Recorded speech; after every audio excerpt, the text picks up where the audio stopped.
Hey everybody, how's it going? I got a real special occasion today. When I left the house, there was only one other review of the item that I have today, and it was just an unboxing. It didn't have any real comparisons or use. But anyone who knows me has known that for quite a while, the Brothers of Bushcraft Fieldcraft knife has been my favorite field knife.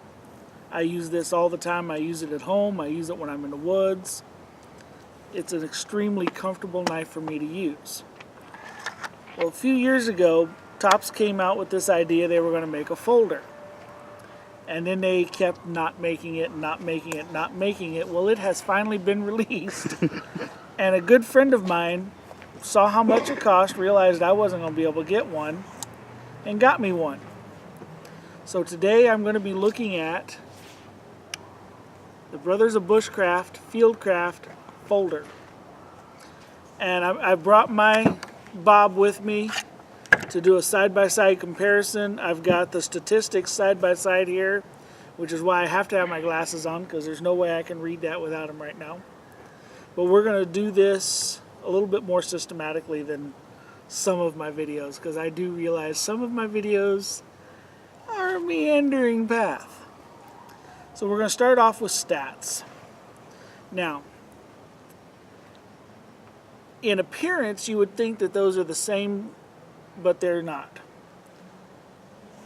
The overall length on the fixed blade is 10 inches.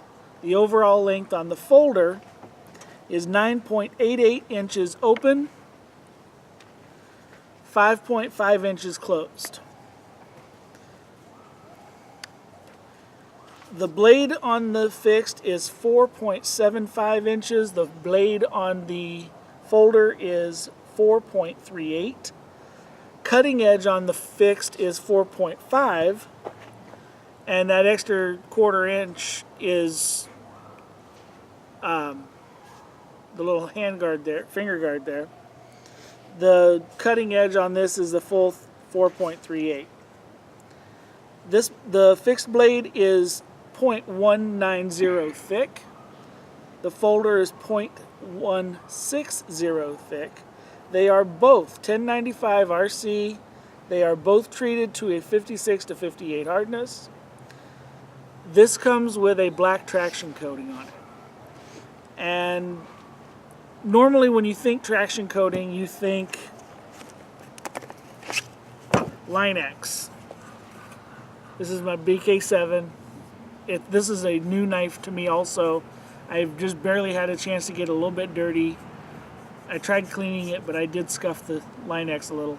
But when you hear traction coating, you think Line-X. This stuff is not quite that aggressive. And in the year or so that I've been using it, it has gotten worn down to semi-smooth. This comes with a Cerakote. It's a black Cerakote, so this is slick. Right out of the box, this is slick. In the web page, they say 10 canvas micarta on this, but I actually have the black micarta with the red liners. This really is 10 canvas micarta. This weight, the fixed blade is 9.6 ounces.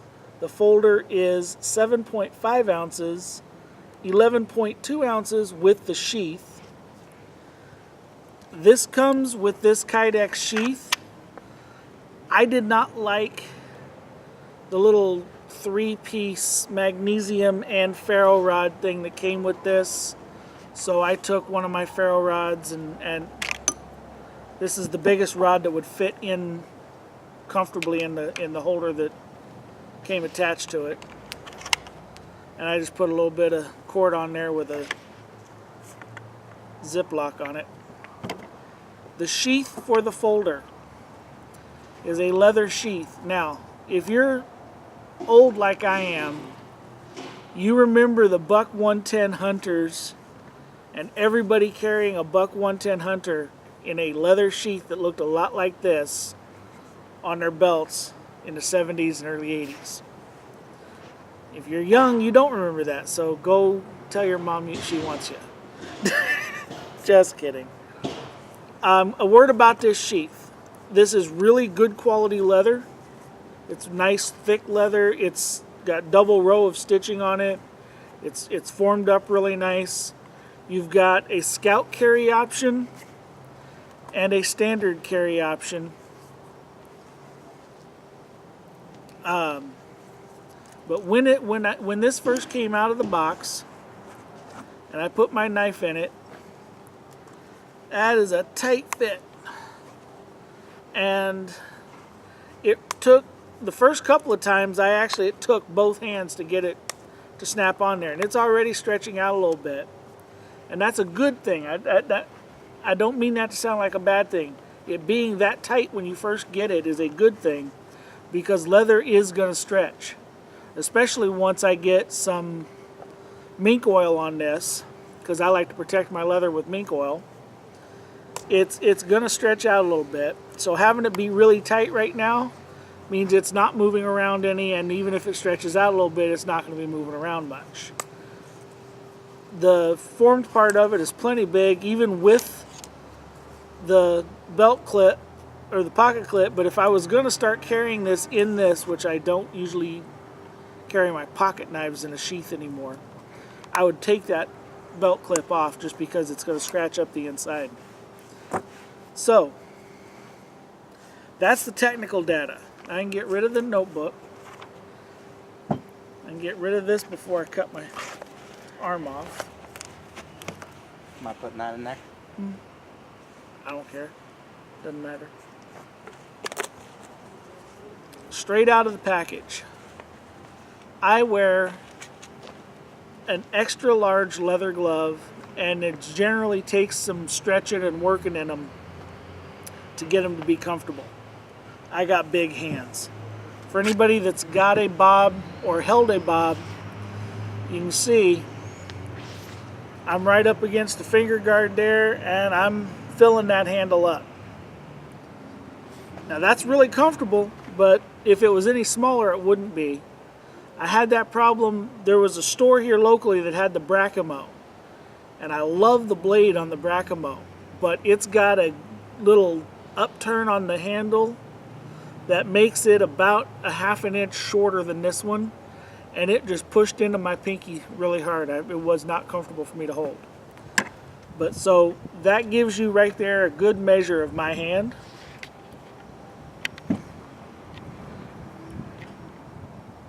It's almost the same fit. It's a little bit shorter, but not much. And even holding it with that pocket clip in place there, the curve that they put on that, and it doesn't come up real high here, it fits right into my hand. It actually matches the curve of my hand so that I don't even feel that. I'm squeezing that tight. I'm doing the hot spot test, where you squeeze it really tight, and there is no hot spot on that. Now, real quick, I want to address several people when I was saying that I wanted one of these, said I was crazy because this is too damn big to carry in a pocket. For the last couple of years, I've been carrying a Hammond Cruiser, which people say, well, I'm crazy because that's too damn big to be carrying in a pocket. Granted, the BoB is bigger, but not by much. The only thing that's going to make me not carry this every single day is I live about a ½ a mile, 3/4 of a mile from the ocean. So we have foggy, salty air. Oily. And quite often stinky crab boat air.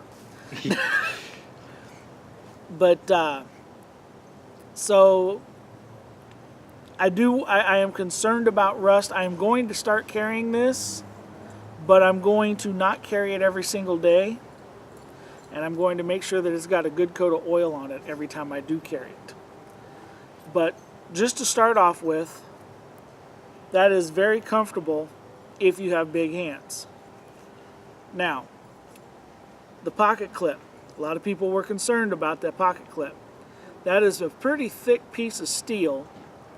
It doesn't come up super high here, and it does have a curve in it that makes it kind of natural for your hand, so that's pretty good. And while it only has places for tip up, see, tip up, it does have a place to switch it if you want it to be left-handed. So as long as you like left hand, you're good to go. Now, there is a bow drill divot on this, the same as there is a bow drill divot on this. I never wanted to use this bow drill divot, bow drill divot. That's hard to say 3 or 4 times in a row. Because to use this, you've got your blade out. This one, now micarta is some pretty tough stuff. I do believe that it could put up with an occasional 1 or 2 times occasional fire. And with this one, you'd actually have the blade closed, so it would be a safer thing to do. And it does have one underneath this clip, so if you pull the clip over here, you do still have a bow drill divot on your handle. Now, this micarta is very smooth, and in really wet weather, micarta gets sticky, but in dry weather, this is actually a little bit on the slippery side. Probably doesn't help any that my skin's that dry that it's turning white because it's all dry. That's just the way I am. Let's get to cutting some stuff though. I'm going to put Bob Sr. away, and I'm going to leave that out because I'm going to put this in my pocket when we're done. Now, one of the standard cut tests is paracord, and people want to know, will it go through paracord? It'll go through paracord. Will it go through 2 pieces of paracord at the same time? It will go through 2 pieces of paracord. And you want to take that up there and show them how clean of a cut that is?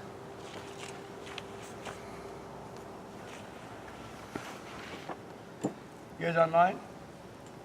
Not at the moment, but we will be tonight. Where do you are you taping the show? Yeah. YouTube. Does it work? Knives. Nice. My name's Steve, Home Quality Control. That's my business. Okay, Cool. This is kind of our project though. All right, cool. Thank you for serving, I believe. Yes.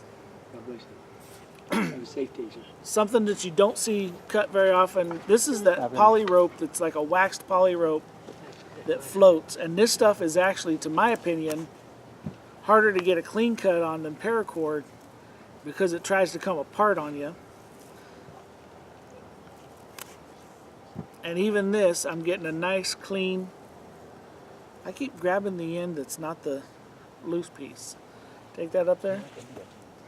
Even with that trying to come apart on itself the way it does, you get a really nice clean cut. It's got straight out of the box, this was an extremely sharp knife.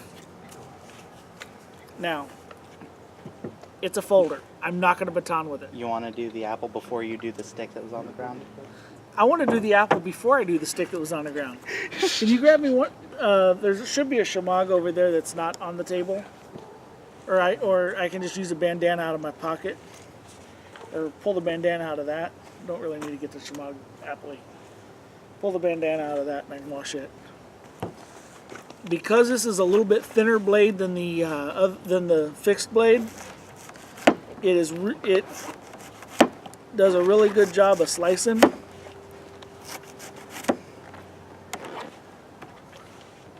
Now, I'm no chef, so they're not perfectly the same thickness all the way, but that is a nice clean cut. It will also just take care of business.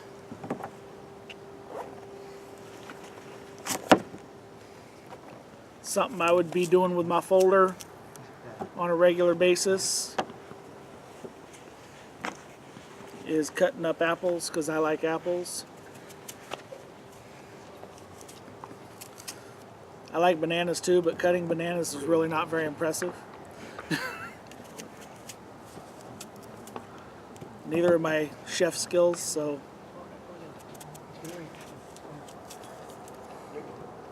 Blame my sister.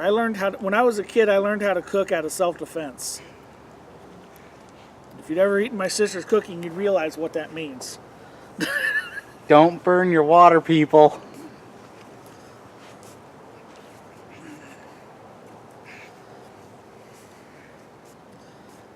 But definitely going to oil that up as soon as we get home because I don't want it getting rusty now that I've gotten it damp. Yes, I'm a little bit anal about cleaning my knives. Sorry if that doesn't make for great video time, but all of my knives get cleaned after every use. So, I get a snack later.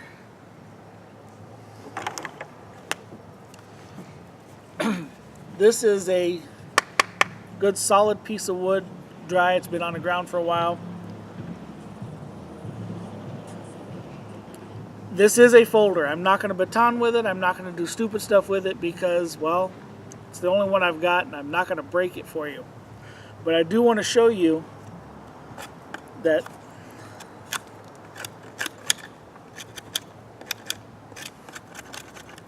why do I always do this over my shamags and then I have to pick the wood off my shamags when I'm done? Why do I do that? Because that's where the video's pointing. Okay. Am I still on screen? Yes. Okay. Scrape that down.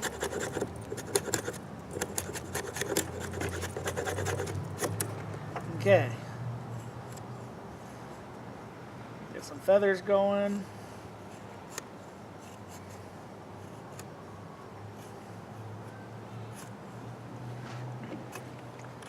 And this is a knotty piece of wood.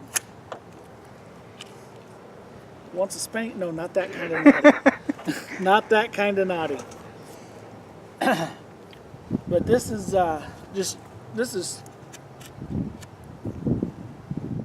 because it's thin, it's doing a really good job. It's not taking very much effort to push this through. Even with the knots.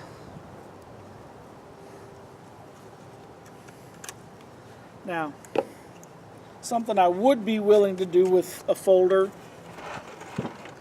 would be like coming in here for a 7-notch.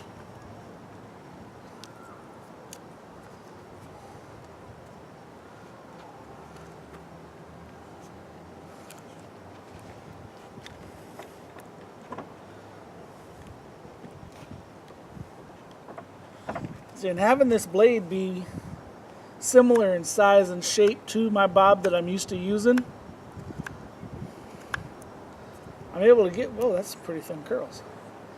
I'm able to get in there and get this 7-notch done pretty quick.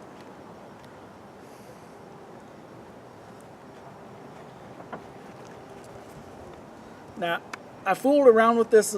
I've had this now for about 36 hours, 40 hours. And I fooled around with it some, and it's still mostly as sharp as it was coming out of the box. But one thing about it being, there's a tick. There's a dead tick. Good thing you smashed it before it bit you. Yeah, but then I got dead tick on my knife. It's getting cleaned before it gets put away.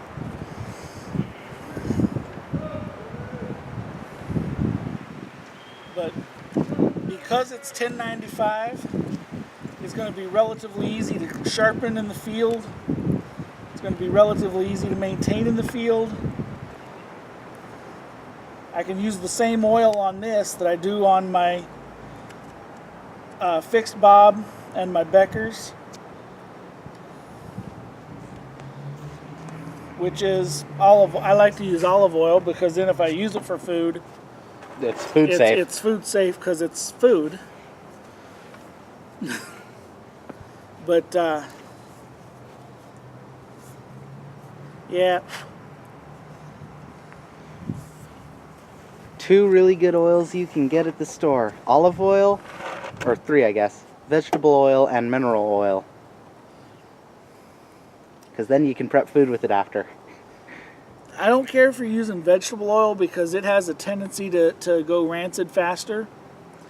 Olive oil, I can leave in a canister as long as it's protected from the light, and it's not going to go bad on me. So I need to put a lot more time on this knife. I need to get it a lot more dirty, and then clean, and then dirty, and then clean. But my first impressions, like I said, I've been looking for things around the house that I could cut with it. I cut some frozen food with it this morning. I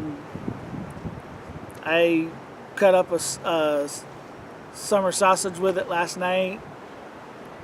I mean, I've been cutting rope. I've been cutting boxes. I've been anything that's like, ooh, there's a good reason to pull my knife out. But I have to say that I know there are a lot of people that think it costs too much, but it is Tops.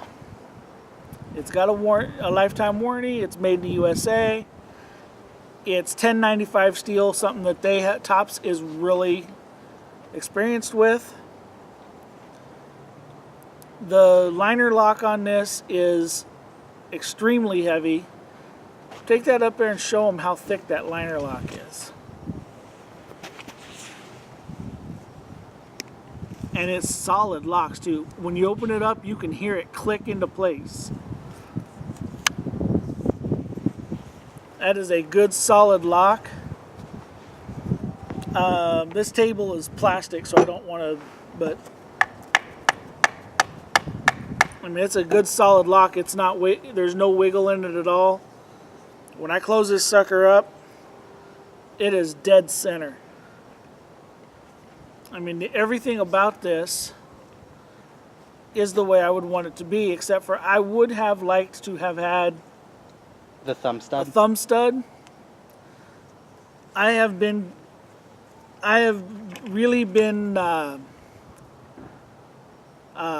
pampered having a flipper because I got really used to being able to open my knife like that. Well, for one thing, this is loose, a little bit loose because it's old, but it's also a flipper. This one, it's got this thumb hole, oval. It can be opened one hand, but it doesn't feel, it's a little bit stiff for that. I would have liked to have had a stud there, but I really can't say anything bad about it at this time. I mean, I've only had it for a couple of days, but it's been in my hand most of that time. One thing that made me really smile when I got it is now you know that 1 through 50 was those $500 comes in a box with a rubber mat and all that stuff, pre-release ones. So they started the serial numbers at 51, and I have got 82. So that's kind of cool. But end thoughts on this. This is not for everybody. If I had to pay for it, I wouldn't have one because I don't have the money. But now that I have it, this is going to be one of my favorite folding knives. Not only because of how much I like its big brother, the fixed blade BoB, but I have been wanting a 4-inch plus folder for a long time. This is 3.875. I have been wanting a bigger knife for years. I am a big guy. I have big hands. It feels better in my hand to have a bigger knife. This, like I said, this is not for everybody. But if you can get one, just say if it belongs to somebody else, just get one in your hand to feel it. you're going to feel that this is extremely solid. This does not, there's nothing about this that is not solid. I mean, this is a tank. I would almost be comfortable, if I didn't have anything else, I would almost be comfortable using this in an emergency situation as an alternative to a fixed blade. That lock is solid. It is not moving. It's dang near as thick as the blade. It comes over fully engaged to the blade. I mean, that sucker is not going to move. I would have to say my final thoughts on this is if you can get one in your hand, you are going to be impressed. The grind on it is just like it's like the fixed blade BoB. It is a little bit thinner. It's a little bit lighter. It's just a hair smaller, but not too much. I say that this is going to have a big future for outdoorsmen. I wouldn't call it a bushcrafting knife, it's a pocket knife. But for outdoorsmen and for knife enthusiasts, knife lovers, this is going to have a big future, and I think that this is a win. If Tops sees this, hopefully you guys will eventually put in an option for tip down and a thumb stud. Well, a lot of people like tip down. I like tip up. I prefer tip up. My Hammond Cruiser actually has the option of flipping this to a tip down carry, and I didn't do it because I like tip up. Actually, when I got this, it was tip down. It was right-handed tip down. I flipped it over to right-handed tip up, just because that's the way I like it. So I will continue to use this, and I will it will be showing up in other videos, not so much as a new video about this, but you will see this again, because this is going to be a carry for me. This is a win. So very doubtful anyone at Tops will see this, but if anyone at Tops sees this, you got to win. It took you for freaking ever. We were starting to call it the unicorn knife because nobody believed it existed, but you finally got it to us, and I love it. All right, now please get out in the woods, have a good time, enjoy yourself, be safe. Remember, all the tools in the world cannot get you anywhere or get anything done unless you have the knowledge and the skills to put them to use. So get out and practice, enjoy yourself, and look at this beautiful day. It's been raining all week, and now we have this beautiful day. I love it. Have fun, peoples.